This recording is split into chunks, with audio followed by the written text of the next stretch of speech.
Welcome to my knitting class. So today I will teach you step by step how to make such a cute pumpkins, and it's very easy. So it's a beginner friendly class, and before we go on to start, and I will show you the technique, which is so simple. What do we need for this class?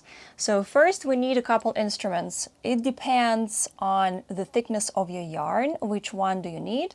For instance, this pumpkin was knitted from the very thin yarn, which is cotton. You see it's nice and tiny and it's more delicate work. So I've been using the instrument like this. So you see it's very small. And for instance, if you would love to use a thicker yarn, this is wool. And if you use a thicker yarn, then you can use instrument that is bigger. So first, take a peek what you're gonna do. And I'm gonna show you how to make the first stitches, and then the work is pretty easy. We're gonna finish another pumpkin that I have here. And if you like what you see, follow my channel, like this video, share it with others, and let's go. I'm going to learn how to do a first stitch. Leave a little bit here, a little edge of your yarn, point the index finger, and pinch the yarn with two other fingers. Now take your instrument, we're going to create the first loop. First you're going on top of your yarn, and then you're creating this little loop here, pinching it with two fingers. Then you're going under and you're pulling that yarn in, and that is going to be your first stitch, just like that. So you also, my advice to keep it a little bit looser so it's easier to work further. Then we continue going under and pulling the yarn out, and so on and so on.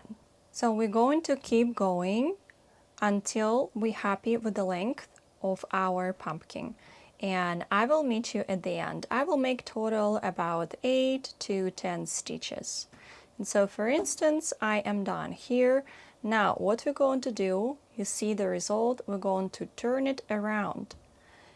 And now we are going to go into the second stitch, diving in, and it's called double crochet. You pull out and then you pull it through. It's right here. Then you dive in under, pulling it out and going through. So here we're done, and we went all the way down. You see that stitch. In the end, we're going to create one extra one. So you always do this in the end when you finished. So we're creating another stitch. Let me do it again. And we're going to turn it around one more time. And so create this nice defined texture. You see, that's what you're going to do. You're going to turn it around each time you go, and you are doing exactly the same thing as you've done previously. So let's do it one more time. I will show you. You see that ornament on top. So where you're going to place your instrument is again here in the second loop, and you're going to pull it out, and then you're going to go through. So one more time, it's right here, you go here, yarn, and it's obviously very easy to knit with a thicker yarn. This one, it's a little bit challenging because everything is so tiny. So ideally, imagine that is your ready result. What you're gonna do, you're gonna grab one angle where you started, and you're gonna fold it in half, and then you're going to fold it again. So that is basically how you can measure to make the pumpkin like this. It's very flat. So I'm making another pumpkin that is going to be a little bit longer. And after your thing is done, what you're going to do is to simply connect two ends together, and you're going to take the same yarn and just stitch it. Doesn't matter how you stitch it, it's not going to be visible. Just make sure you're following the same line so it's nice and even. And then we go to invert our pumpkin, and now I will show you step by step what we're going to do further. Grabbing the same yarn, and we're going to go right on top here, hide it in the edge, going pretty close towards the edge, and we're going to make pretty big stitches. I would say stitch on the size of each aisle that we created here, because after we're going to squeeze and shrink our pumpkin. So going to the edge and just keep going this way until you're done the full circle. Also, what I love doing already is to create tightening right when I'm starting, because from the experience in the end it can be quite challenging. So again, I go in and I'm tightening, and so on and so on. But this yarn, after even I go as tight as I can, I still have this little hole. So when it happens, all I'm gonna do, I'm gonna stitch these ends together and close the hole.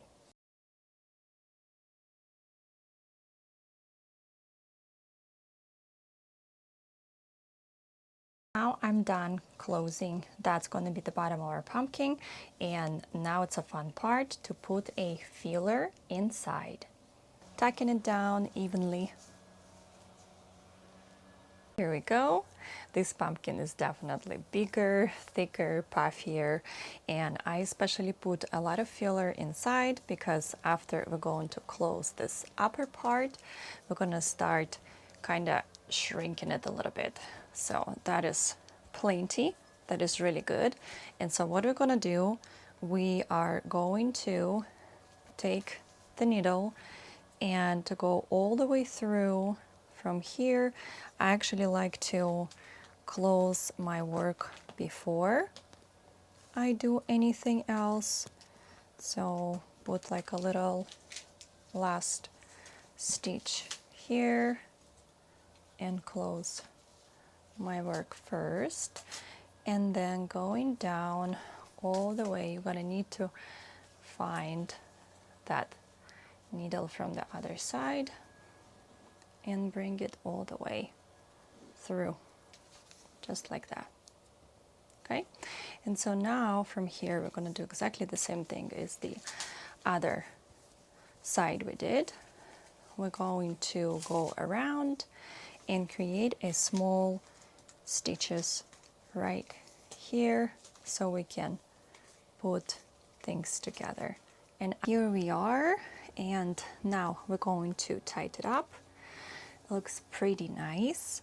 And again, we're going to just close this hole really quick, and after decorate the final part of the pumpkin. And I will show you not a traditional way of how I am doing this.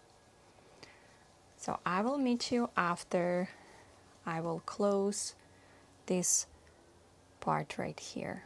Now it's the final touch. So I closed the hole, and now we need to make the pumpkin look like a pumpkin. So we need to press those two parts together, create this squashy effect. And how we're gonna do this, I didn't have much yarn left, so I'm gonna use another yarn, but originally you are just putting your needle through and you need to meet it on the other side. All right, so now you see that little imprint over here. It looks way more like a pumpkin, a nice big puffy pumpkin. And when you're done, you also need to close your stitch, and to hide the rest of the yarn, just simply go here and pull it a little more and cut it, so it will be hidden right inside your pumpkin. This is what I'm going to use to create this nice pumpkin tail. Looks like a piggy tail, very cute. I like that I can shape it really nicely, but you can use alternative ways. And so first I'm gonna start shaping my tail to see how much do I need, and then I'm gonna keep some of it to create a nice little circle. So I'll probably cut it over here, just like that.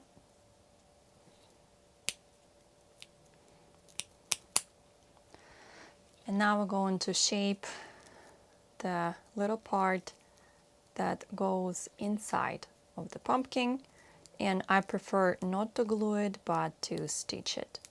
It also depends on your taste how large you want it to be or how small you want it to be. Now is the time to reveal final result. I will show you how I stitched the little tail. So if you see, I created a little stitches around. I don't like to use glue, and they are not even seen when you see the rest of the work. Look how beautiful this pumpkin looks. And so far I did 2.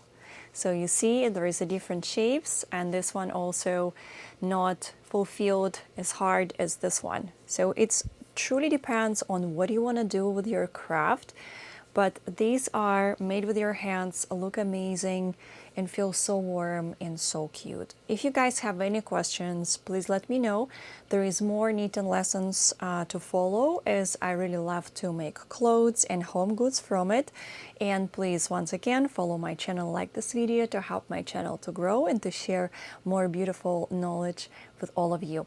Also, if you would love to check my wellness work, it's under this video. You can find all the links to the books and courses. And you guys have a blessed day and enjoy your little crafts. My name is Paula Rubis. I'm CEO of New Sutras, and I see you in the next episode.